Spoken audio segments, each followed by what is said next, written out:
Hi,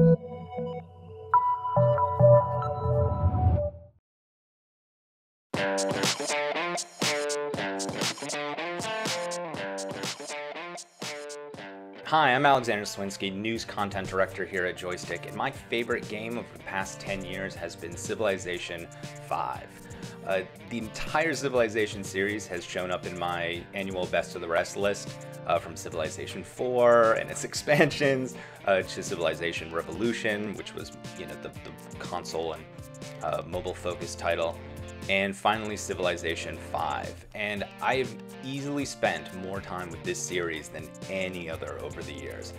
And I still feel joy at the beginning of every single game, especially that first hour. That first hour of Civilization is still the best.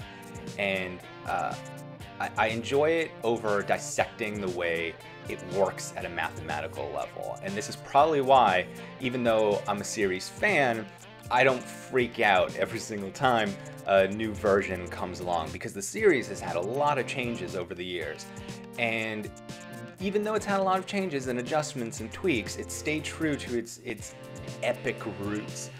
Even the people who may have called Civilization Revolution Civilization Light, there was still a strong Civilization experience in that entire game.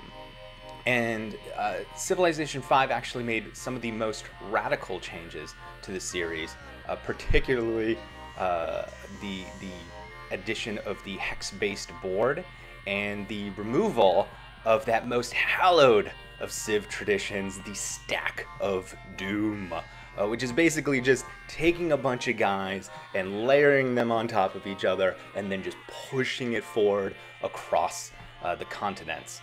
And it was not a good tactic for a strategy game.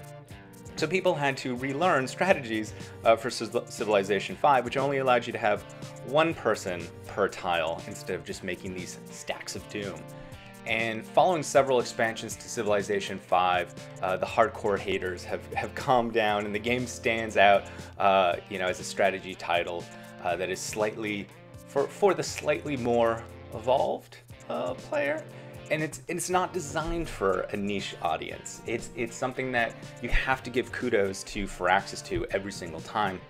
Firaxis doesn't make Civilization for strategy game players. It makes the series for players interested in strategy games, and that is a huge difference in how the game is approached. Even though it's just a small little change in the sentence, and it creates a more accessible design, which is a term that has become dirty by the likes of Candy Crush and Farmville over the years. But accessibility means more people get to play the thing that we all enjoy, which is the video games. And but that's what Civilization V is. It's accessible, and there's no shame in that, and it is part of a franchise that will stand the test of time.